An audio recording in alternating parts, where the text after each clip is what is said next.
welcome to another Sharing Your Passion. I'm delighted to have with me today Mr.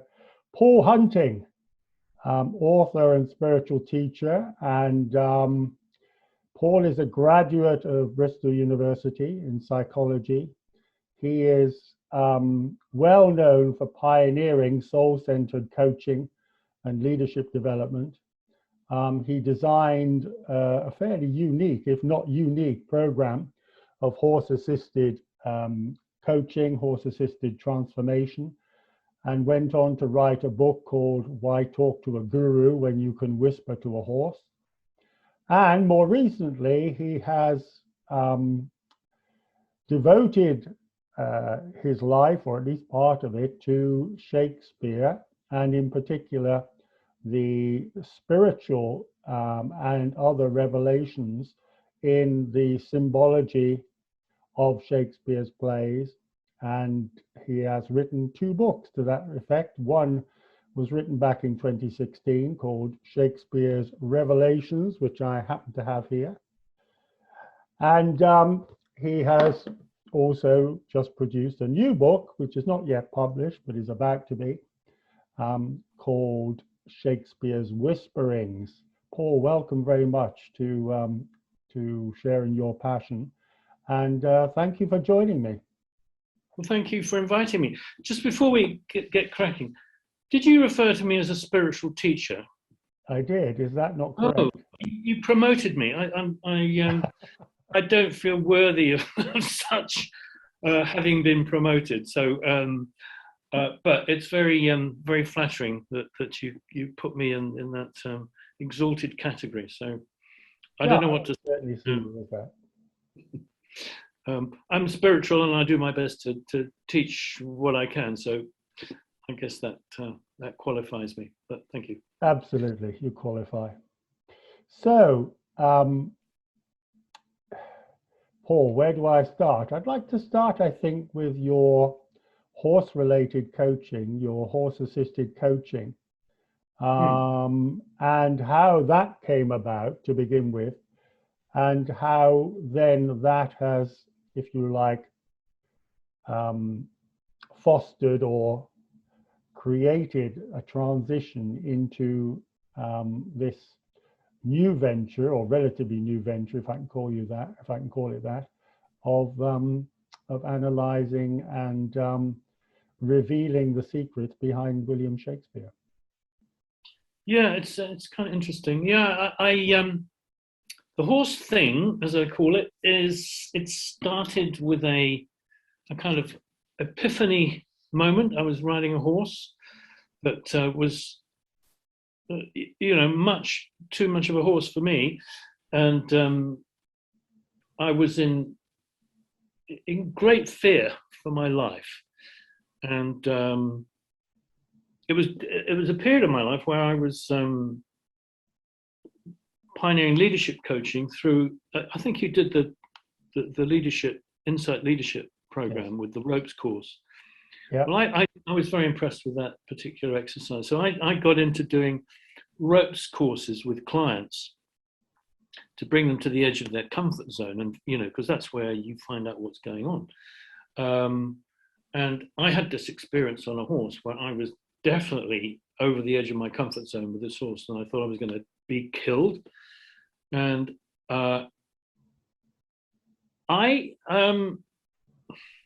this is how I remember it. Instead of bailing out, jumping off at high speed or whatever, which is what I felt like doing, quite frankly, and taking my chances with gravity, I thought, I'm a coach. I should know how to handle this fear. This is my job. This is my job, is handling fear. Now I'm in a situation. So I did. I used breath, and I used visualization, and I broke it, and I saw a circle of light on the ground. And I thought if I can get him to take one or two steps on that circle, I'm going to be surviving. And that's really where I was in survival. And as I worked, the process, I felt this connection from the universe through me, through the horse to the ground, and my relationship with the horse completely transformed. The riding, this was in an outdoor, wasn't even an arena, it was in a paddock. It was all very primitive, next to a main road, and the horse wanted to basically canter over the hedge onto the main road, and that wouldn't have worked out well, certainly for me, but probably for him as well. So, but I went into I don't know what to call it, a sort of a transcendent spiritual place. And so did the horse. And we were in this place together. And my riding teacher was agog. And she said, I remember one of the things she said, well, you could go around badminton like this. And I was never any great shakes as a rider. But this horse was doing perfect dressage. It's an incredible horse. Anyway, afterwards we were having a beer and talking about it afterwards in the pub, and I said, "Look, I've got an idea. If I could somehow use horses to bring this experience to my clients, would you be interested in helping me?" And she said, "Yeah." So I made up this workshop and called it Ride for Your Life, which was apposite, and didn't have a clue really what I was going to do, apart from something. And it was amazing, absolutely amazing. And that's how I got started, really. That's really what it was about. It was about people getting in touch with their true self, that sits behind the fear and the issues, the dilemma, and what have you. Mm. And through that work, I developed, eventually I started to get some serious corporate business, and I needed to train people to help me deliver. And in order to train people, I had to figure out what I was doing. And so I don't know if you remember, again, the model, one of the models used in Insight with the three circles. You've got the I am, who I'm afraid I am, who I pretend I am, three. Mm-hmm. And I adapted that. I realized that, who I'm afraid I am and who I'm pretending to be are really the two halves, the two sides of the false self, or the ego. Of course, horses don't have that. So when we're coming from ego, if you like, the false self, the personality rather than the person, energetically, the horse can't understand it. It can't understand it, it can't trust it, it can't respect it, and it won't engage with it. So I came up with the true model: trust, respect, understanding, and energy or engagement. And the model enabled me to work with people and the horses, or whatever the situation was, to navigate them out of their full self, where they had issues, into the true self, where they were clear, and they had a relationship with the horse, and the horse would mirror both sides of this. So that became the model that I used. It enabled me to train people to do the work, and it enabled me to understand more clearly what I was doing that worked, so I could let go of a lot of the stuff that didn't work.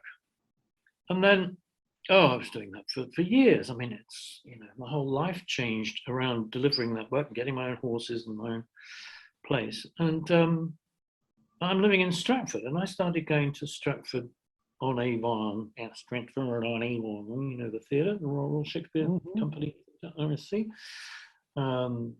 Became my local Amdram. So I used to go along there, see the odd play. Nothing, I was never a great Shakespeare lover, but I enjoyed it. And I started to notice, I didn't know what to call them, but what turns out to be the archetypes that Shakespeare's using in all his plays correspond to the three levels of this model: the soul, or the true self, and the false self. Mm-hmm. Two aspects of the false self. And I just sort of felt it, and didn't actually think that much of it. I thought, oh, that's interesting. And the names that he had for his characters kind of corresponded to these three distinctions, like Falstaff, for example. Falstaff, false self, staff. And I happen to be kind of quite familiar with biblical symbols. The staff, the rod and the staff. The staff is a symbol for the sound of God, the sound current, or the name. So, false staff, false name. What's going on here? And then I just sort of dismissed it. But that was really the seed for my kind of connection to the underbelly of Shakespeare's writing. That's kind of how it was with me, really, for quite a few years. I didn't really make much of it, apart from that's interesting. Isn't that interesting? It's like that. But that was the catalyst then that led you to write Shakespeare's Revelations, or was there another step or two in between? Because obviously Shakespeare's Revelations says a lot more than about the three circles. Oh yeah. Well, it's actually Shakespeare's Revelation. Sorry, yes, Shakespeare's Revelation. What I called it, which is the title of the third part of the new book, which is Shakespeare Whispering, not Shakespeare's Whisperings. Okay. Shakespeare Whispering, because it was like horse whispering. It was the same energy of attuning to the soul level in the horse with the client. It's that subtle attention to the inner voice. And I just thought, well, it's the same process that I'm using with my work with clients and horses as I started to do looking at Shakespeare. I was writing a new book about my work with the horses, and I used a quote from Shakespeare to kick it off. And when I looked over the quote, which was from Hamlet as it happened, I noticed three allusions to the mystical teaching that I've been following for 40 years. And the words jumped out. It was in the to be or not to be speech. The native hue of resolution, their currents turn awry and lose the name. So it's the hue, the name, the currents, and the name. Because the sound current is the sacred name, which is also the hue, the sound hue, which is a mantra, is a sacred name of God in Sanskrit.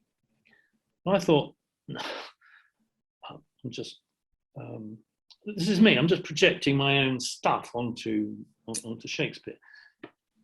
And then the little voice said, ask Prospero. And I thought, ask Prospero. Tempest. I mean, it was like, what's that? Who's that? Oh yeah, the Tempest. So I got a copy of the Tempest, opened it up, and I could see. The first thing I saw was more than an illusion, a description of the sound current in one of the highest realms in the spirit worlds. It was Caliban, this little monster, who says something like, "Be not afeared. The isle is full of sounds and sweet airs that bring delight and hurt not. Sometimes I hear 1,000 twangling instruments hum about mine ears." Now, the 1,000 violins is one of the sounds in the very highest realms that, as initiates, we're kind of required. But I mean, we part of the meditation, if you like, is listening for these sounds. It takes a lot of focus and discipline, I can tell you, because they're not physical sounds, they're mystical sounds. And one of them, we're told, is these 1,000 violins. And if you can hear that, well, you're very, very high. Not quite claimed that I've heard it. Hmm. but I aspire, certainly.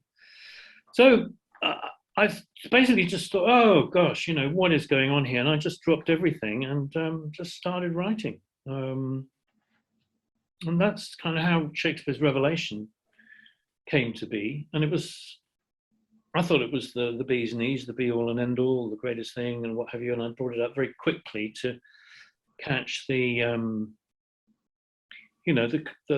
growing hysteria around the fourth centenary that was in 2016. And ironically, I hadn't included a chapter on Macbeth because I hadn't needed Macbeth to, if you like, to prove or corroborate my thesis about what was going on underneath Shakespeare. But then they brought out a new Hollywood version of Macbeth with what's his name, Michael Fassbender and Marion Cotillard, and singing or dancing. And I thought, well, if Macbeth is getting a bit of extra interest, be in my interest, to include a chapter on it. And I thought, well, I'll just bash it out in a couple of weeks, in my arrogance and pride. Didn't work out like that at all. It was I got completely stuck. But it was in really pushing through to understand Macbeth that it opened up a portal, if you like, to stuff that was hidden throughout the works, and it was already called Shakespeare's Revelation, and boy, was that prophetic. It really was amazing. So that's kind of how that started. Wow. And you spent several hours, I understand, sitting over a single Americano in a cafe writing out all this this book. Sounds a bit like J.K. Rowling. Yeah, that's what J.K. and I have in common. Very good. Yeah. So what I get from reading, because I read through the chapter on Macbeth in Shakespeare's Revelations again this morning, and it seems that your focus, or the pivotal point, if I can put it that way, is the diamond that Duncan, through Banquo, gives to Macbeth, admittedly to give to Lady Macbeth.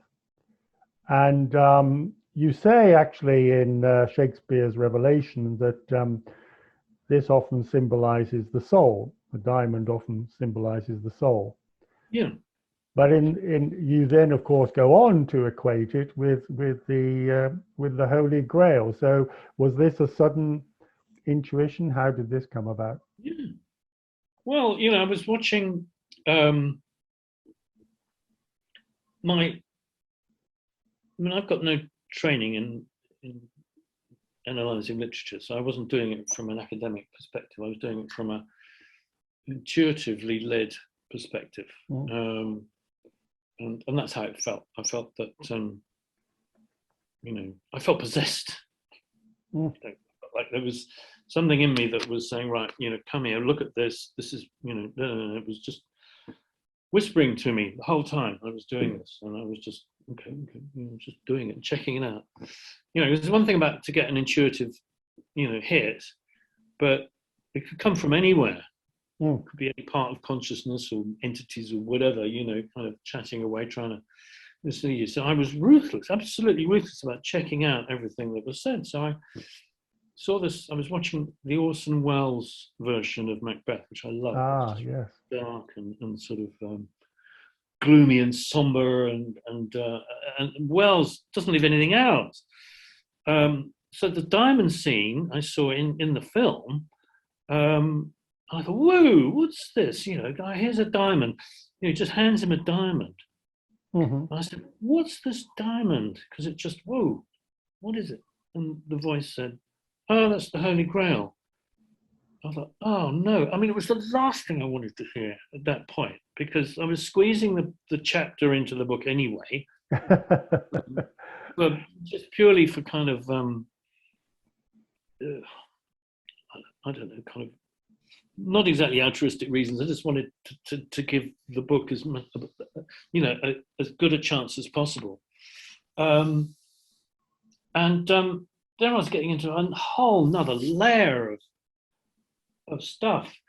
But having received the information, it's like you use it or lose it. If you don't pay attention, if you don't honor what's coming through, it says, okay, So I was like, fine, I'll just check it out. And I was quite familiar with the Holy Blood, Holy Grail, the Da Vinci Code, all that line of inquiry, which I found quite fascinating. But I wasn't going to get sucked into Leonardo da Vinci's symbols, because I know he's a rascal, he's genius, but he didn't like the church very much. So he would have been dropping all kinds of, red herrings here and there to muddy the water and infuriate people and what have you. So I'll leave that alone and go to the source, go to the Bible, the Gospel, and read that. What does that say? And so there's a scene, the Last Supper, which is where it all kicked off, where Jesus says to the disciples, the one to whom I give this sop will betray me. And he takes the bread, dips it in the wine. That's a sop, bread and wine. So the bread symbolizes his body, and the wine symbolizes his blood. And he gives it to Judas Iscariot. And he says to Judas, he says, that thou doest, do quickly. And there's a scene in Macbeth just before this diamond scene where he's pacing up and down, and he's doing one of his kind of soliloquy, and it's a real tongue twister. Macbeth again. Yeah, Macbeth himself. Yeah. Says, if 'twere done when 'tis done, 'twere well 'twere done quickly. Ooh, that's a paraphrase of what's going on. What else is going on? And so that just launched me off. It's like that corroborated from the gospel scene to Macbeth, the traitor, Macbeth, the traitor, being given a diamond. And I thought, well, what happened to the diamond? Where did it go? Because it's not mentioned at all. It's usually cut out by directors who want to save a bit of time. The Fassbender movie, it wasn't even in it, and it's not it's not considered an important scene. And those little scenes that the directors cut out because they don't understand them, why should they? Well, usually the ones with the real gems in, no pun intended, but they are the little pearls of great price that Shakespeare drops in. And so I started checking the text, like after Macbeth commits the murder. And I mean, there's so much, it's too much really to sort of talk about here, but there's one thing after another. But what he says about, this particular diamond, or he doesn't call it a diamond, he says, mine eternal jewel I have given to the common enemy of man. It's like, whoa, okay, and that's in the context of a whole lot of other things that Macbeth is lamenting about, which pertains to Shakespeare's absolutely delicious and brazen heresy, which I love. I just love. Blasphemy, sacrilege, heresy, the lot. I mean, if this had been spotted in his day, you can't imagine what they'd have done to him. But we would not have the works of William Shakespeare. that they would have been burnt along with his remains Mm. for sure if they'd spotted it. Because the other thing in the Last Supper, going back to the source, was the same thing is what he hands Judas the sop and says, that they'll do quickly, and then it says, and Satan entered into him. Into Jesus. Into him. Yeah. Into who?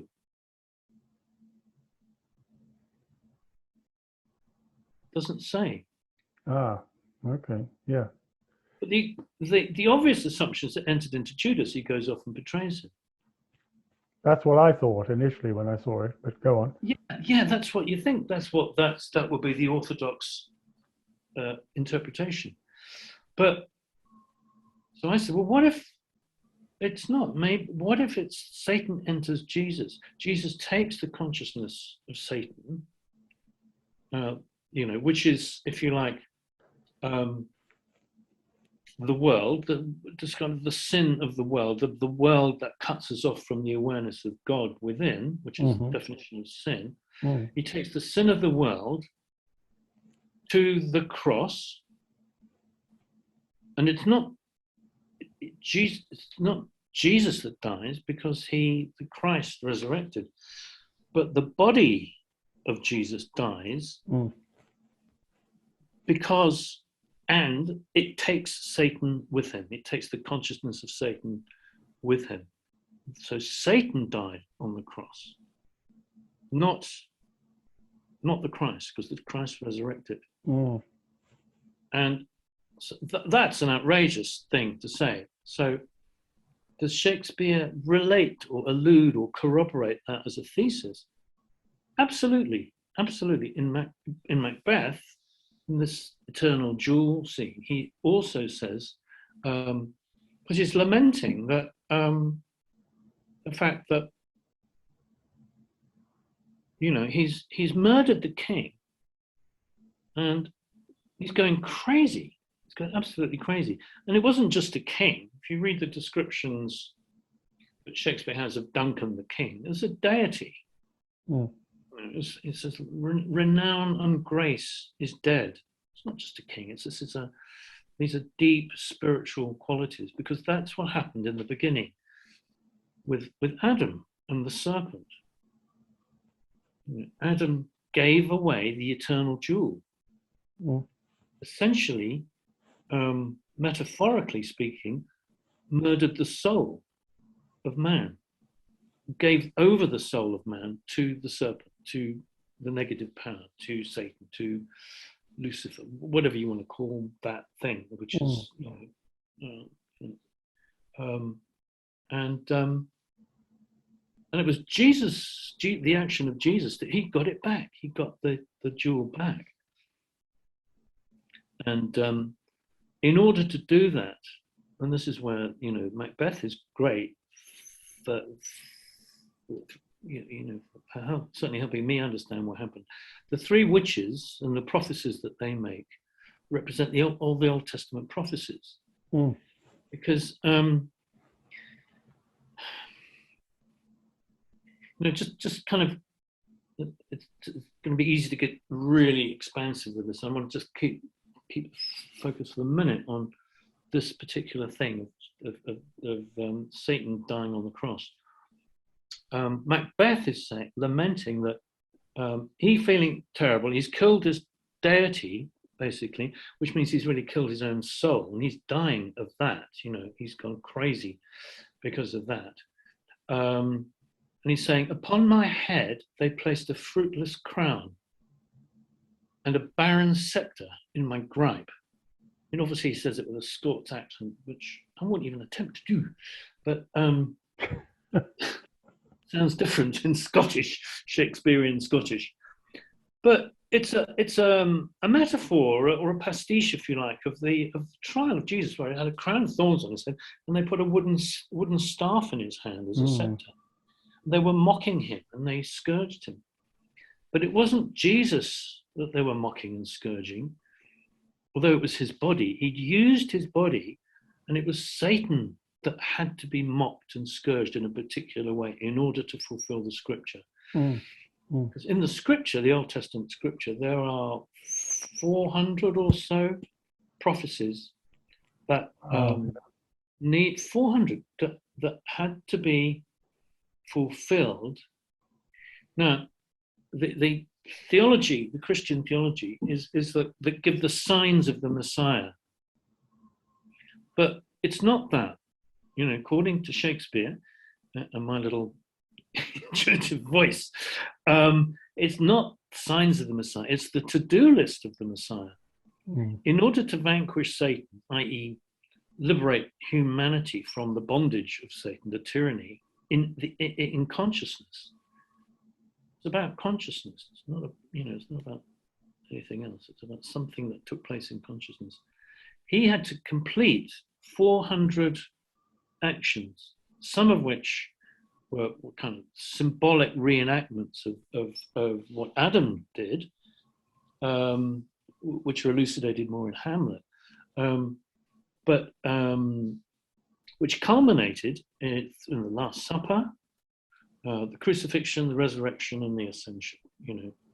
And then after the ascension, boom, you've got the Pentecost, and the Holy Spirit is released as the sound from heaven as of a rushing mighty wind, which is the wind from heaven, the tempest, the sound current, as we call it these days in some circles, or the sharbed in the East.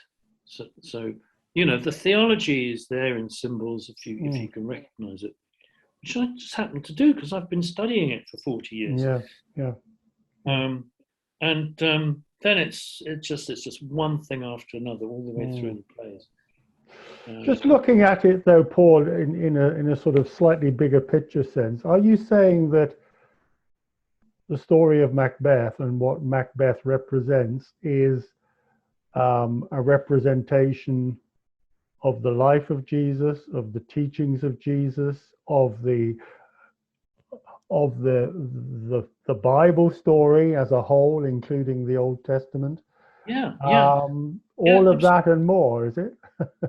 Well, it's that, and really interesting. It's the Jesus story told through the eyes of Satan. So Satan is the protagonist, and it's what happens from Satan's perspective. That's why it took me so long to figure it out, because everything's backwards, everything's in shadows, everything's dark. Because it's Satan. Sorry, go on. Satan's the protagonist. In Macbeth. He's even got a servant. His servant's name is Satan. It's Seyton, Satan. Satan, I think they call it, but it's not. It's just he's having a laugh. He's really thumbing his nose at the orthodoxy. It's just Macbeth is just one example. It's everywhere. It's just delicious. In contrast, this is why I've changed it, because I made this book, a new book. The first book was about the sound current. Nobody's heard of the sound current. So who's going to be able to relate to that? People have heard of the sound current. I don't need this, but I wanted to bridge. I wanted to sort of really do justice to the idea. Well, what is the Holy Grail? What is it? What does Shakespeare say that the Holy Grail really is? Let's nail the Grail. That was my intention in writing the second book and through Shakespeare. Because, there are a lot of people that are aware of the Grail and talk about it. There's films made about it. There's a huge following. And so, so I don't have to do any work to kind of try and explain what that is. But if I can show, which I believe I have done, the relevance and the meaning and the shock horror of what it really represents. So can you tell us what it really represents without spoiling anyone who's going to read the book? As you know, there are so many different interpretations and ideas about what the Grail is, both material and abstract.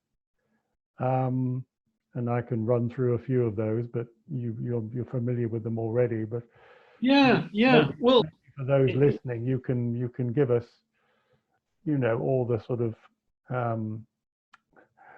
I mean, one of them that sorry to interrupt, but one of them which I thought was interesting is that I don't know if you know this, but Rudolf Steiner said that the Grail was actually and is actually a symbol for the pineal gland and the third eye. So which would fit in, I think, with what you're saying in terms of restoring soul awareness or restoring that spiritual or divine connection to God, if you like, because as you know, many people say that the pineal gland is that's the purpose of the pineal gland, to connect us with the higher self, if you like, or divinity. I mean, have you come across that, and does that relate to what your conclusions are? Yeah, it does. It does. I mean, Jesus refers to it as the eye of the needle, the gateway, which is, but the Bible is written in code. I call it Jesus code. The New Testament is written in Jesus code. The Old Testament is written in Moses code. It's all coded. And if you take it literally, you're just gonna, are you gonna get lost? Which of course, so you've got to, and this relates to, we were talking off stage earlier about the context of this coming forward now with COVID. And my kind of response to that would be that the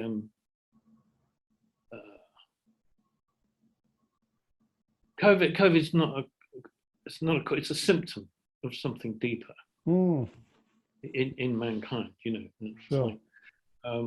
And the remedy, the solution, is always to go deeper, to look within, to transform consciousness from, in this case, literal, superficial, banal interpretations of scripture to what is really going on underneath. Yes. And that's where the Grail is. No, but you can't read this stuff and get the essence of the Grail without transcending your own ego process. You've got to let that, I mean, not dishonor it, but I mean, you've got to transcend it. You've got to go deeper and attune to your own soul. Yeah. In order to grasp, in order to sort of just experience what this really is, and to see what's being revealed, what's being displayed in this camouflage in Shakespeare. Yeah. I mean, I read Shakespeare and look at Shakespeare plays with my tongue hanging out now, but not because of what's going on the surface. Despite, you can see that the genius, the glorious genius, and the wit, and the chutzpah, and everything that he's got to do this is just incredible.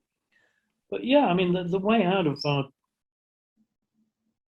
this thing, which is destroying life, destroying the planet, is going inwards. It's looking in, and exactly if you want to call it a pineal gland, that would be a physical locus, perhaps, for the where the soul could be located, in consciousness, and the third eye. I think Jesus refers to it as the eye of the needle, which is a metaphor for the gateway to Jerusalem, which is another metaphor in the Bible to, the new Jerusalem is the new state of consciousness. The new Jerusalem is a city of peace. Salem is peace. Which is promised in the Revelation, that the Christians are still waiting for the second coming, and the Jews are still waiting for as the first coming. But it has already happened. It is done. It is already done. It is done. Shakespeare keeps saying it is done. Why why do you think it's important for people to know this now? I mean, obviously you've mentioned COVID, and that's a possibility, but do you see anything beyond that? Is it a prompt? Is it a reminder for people to get back to the inner self, albeit 2,000 years later, or in Shakespeare's case, Well, 500 or 600 years later, whatever it is? yeah, well, it's always now, isn't it? It's always It's now. It's always always now. That's true. always here. It's always now. So it's always, you know, there's no urgency in spirit, but I mean, in terms of the planet, it feels like we're up against something urgent. You know, COVID, Yeah, yeah, the environment, species extinction, you know, environmental catastrophe, global warming. You know, that's what's happening now. And can this help?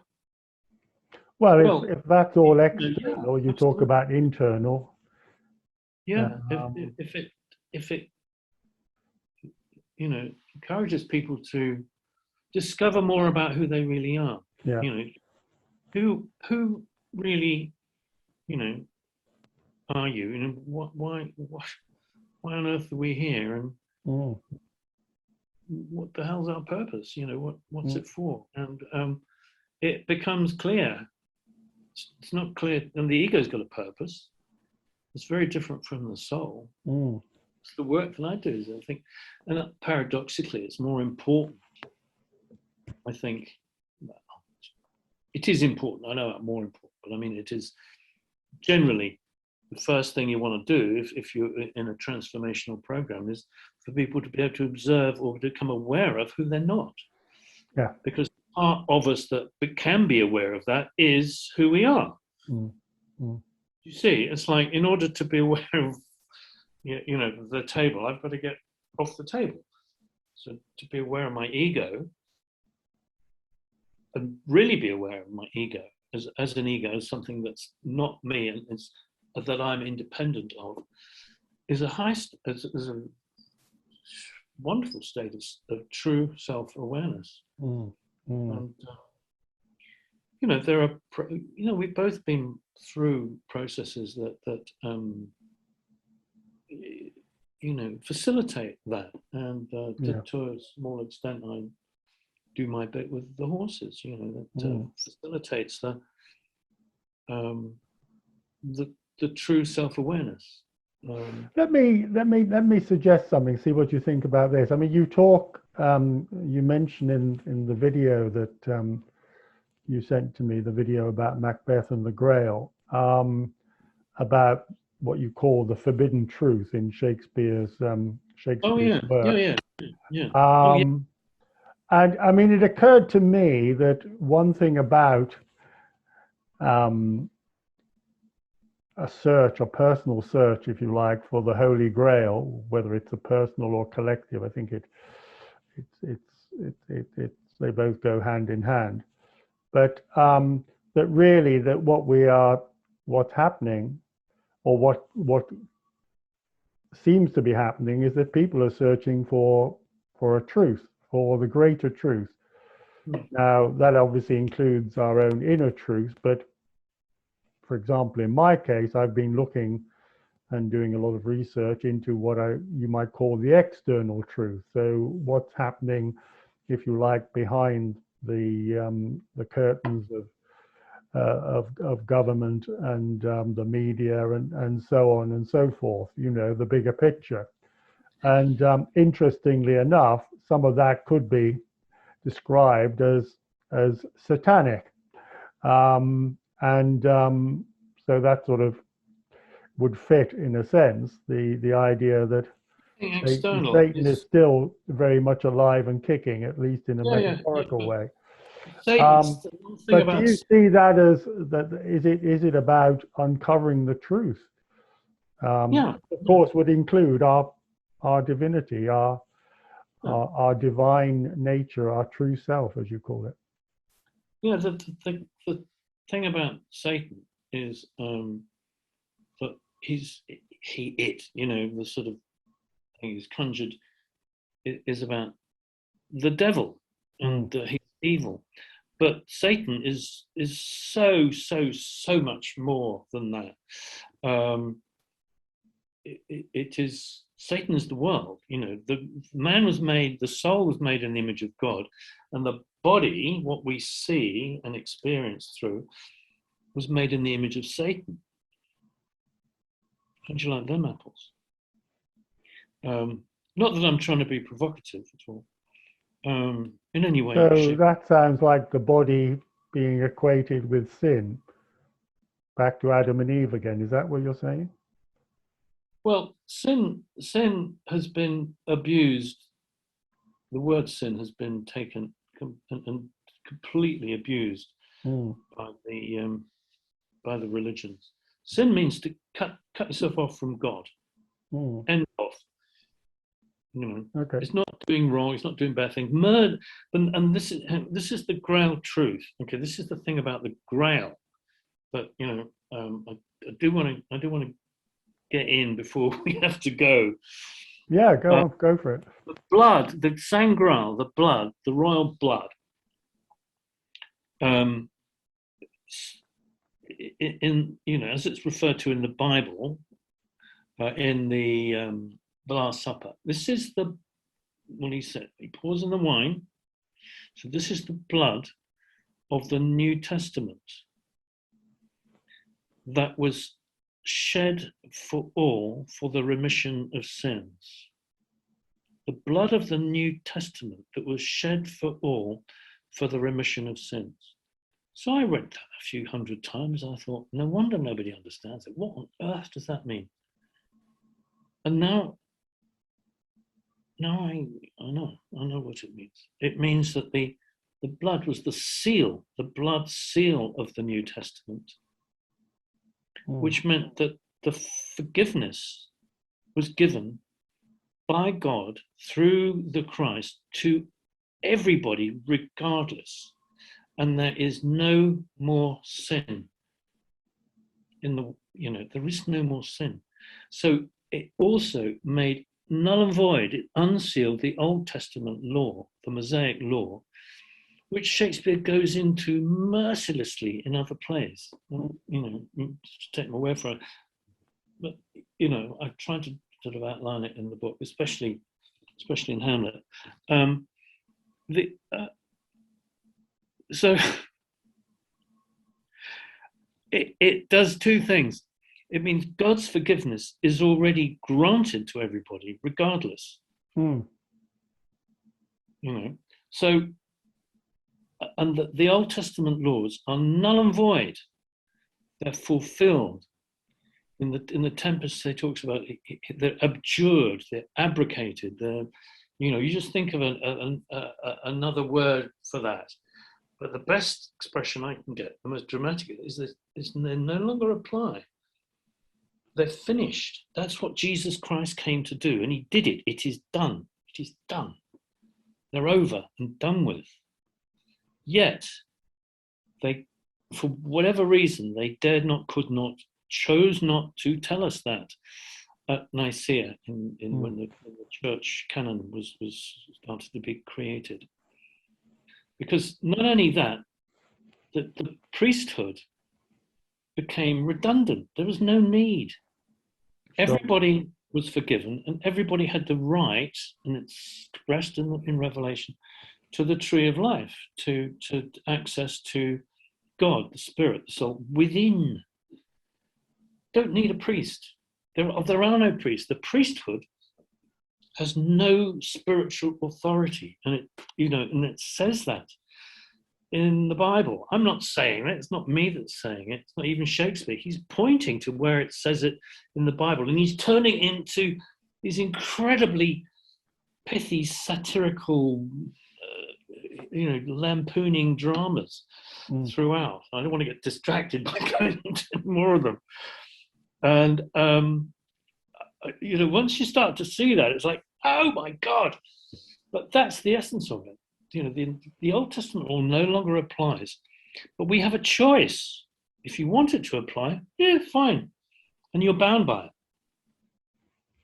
it. But we've got a choice. The door is open. We can choose to live in grace, or we can choose to live under the law.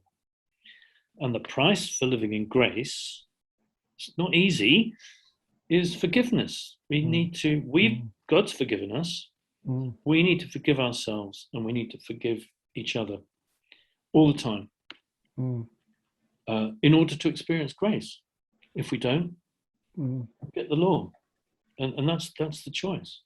And with grace comes bliss, happiness, joy, and under the law comes blame, judgment, fear, suppression, illness, disease, everything. So would you say that humanity has been living a lie since the Council of Nicaea decided to exclude Jesus's truth, as you call it? Yeah, I'm afraid so. I mean, I think you sum it up really well, actually, interestingly, in your book. Which book are you talking about? You're promoting the book that I'm about to withdraw. Oh, really? Well, I'm sorry, but let me just read this, because I think...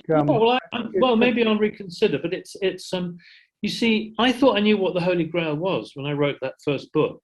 Right. And when I came to write the second book, I thought, wait a minute, no, it can't be that. So I was wrong.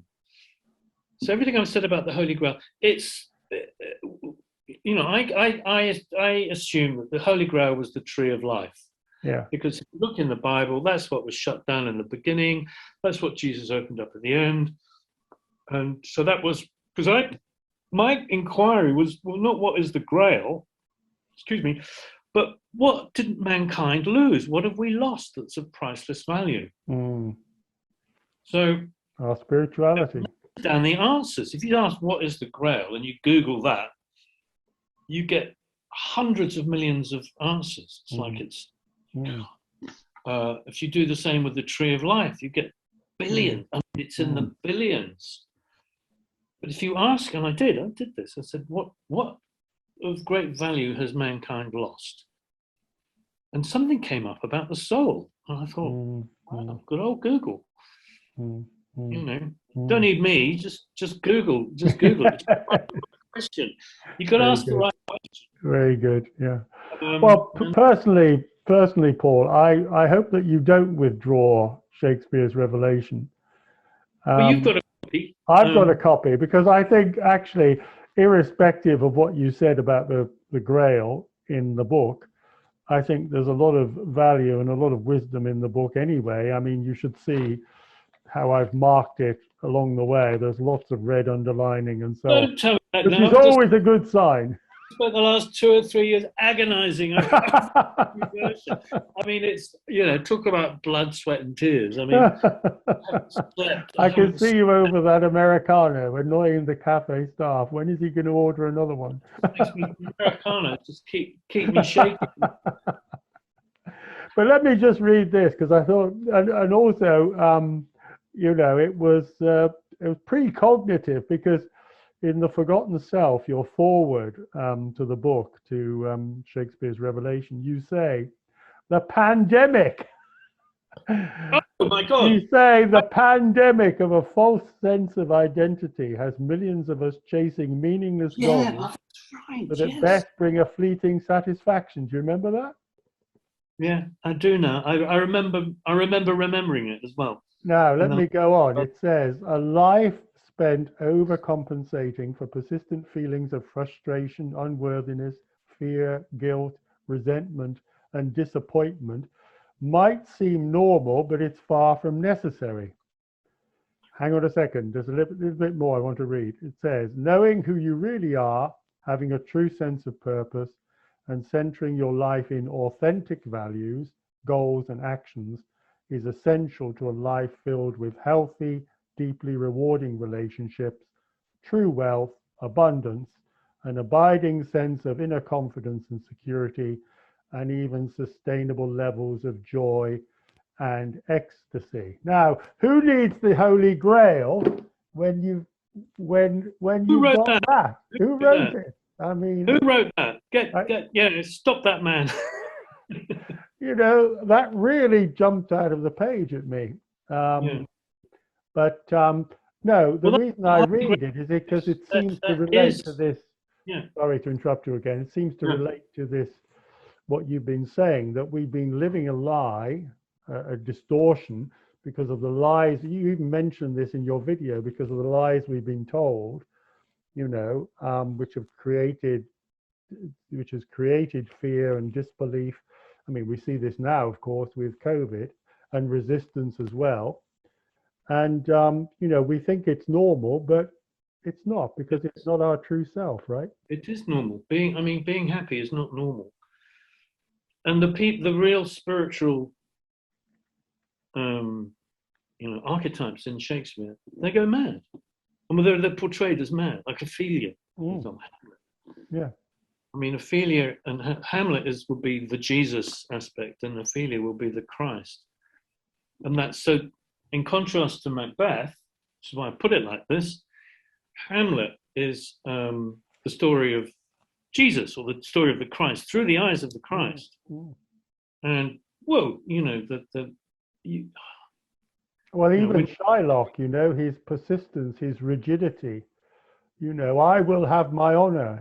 It's like no stepping. The law. I praise the law, and he gets the law, and everything goes with it. Yeah. I love it. I love The Merchant of Venice, and that, speaking of, it's one of my favorite plays. I say that about all of them, but in terms of theology, the beginning of John says, "In the beginning was the Word, and the Word was made flesh." Mm-hmm. In The Merchant of Venice, in the beginning, Antonio gives Shylock his word, and his word is made flesh. Yes. A pound of flesh. The pound of flesh, yeah. And that's the metaphor. And then there's a trial where the angry Jew takes the Christian to the court, demanding his execution and demanding his blood. No, not demand. That's the irony. But I mean, and then Shylock, of course, is then hoisted by his own petard. Whose trial was it? Was it Antonio's, or was it Shylock? Turned out to be Shylock's. And that's the twist, the irony that Shakespeare gives us in all the plays. It's not Jesus that was on trial. It was Satan. Not that I'm equating Satan and Shylock, but he was portraying that aspect of the archetype. Like Antonio was playing the other side of that archetype, the Cain and Abel, as Shakespeare calls it. Right. So Cain would be the sort of part of the false self, which is the fear. I'm afraid that I am evil, and which drives the other side of the ego, which I must prove that I'm not evil, that I'm a good person. Both of those statements are false. I'm afraid that I'm evil. We're not. We're not evil. No. We're pure. But from the ego's perspective, it's predicated on the consciousness of good and evil. That's all it can see, all it can do. Judge right, wrong. Gotta win. Don't want to. And that's the dilemma that mankind is in. It's nothing to do with religion at all. Yeah, I think what you've uncovered, Paul, is fantastic, and it's really enjoyable hearing, your enthusiasm and your passion for this. I mean, it's remarkable, and I take my hat off to you. I think it's superb. But we need to, unfortunately, to close up. But before we do, tell us about the new book a little bit, and how people can get it, and when is it expected to be published? Do you know yet? And is there a website, etc., etc.? Coming soon. The best way to get it in the, it would be wonderful to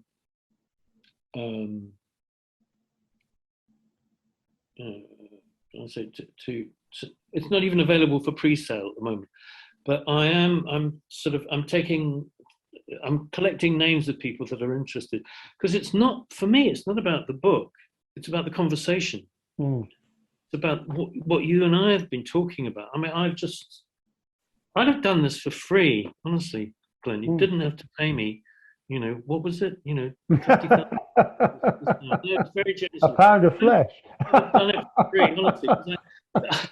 this is what I want to do. I'm enjoying Yeah, this kind of conversation, this level of conversation, and because it's about something that's important and it's true and it's yeah. available to Mm, everybody, and nobody seems to know about it. mm. Nobody Yeah, knows. Still, it's wonderful. It's unique, as you say. Yeah. Well, to yeah. me Yeah. anyway, certainly.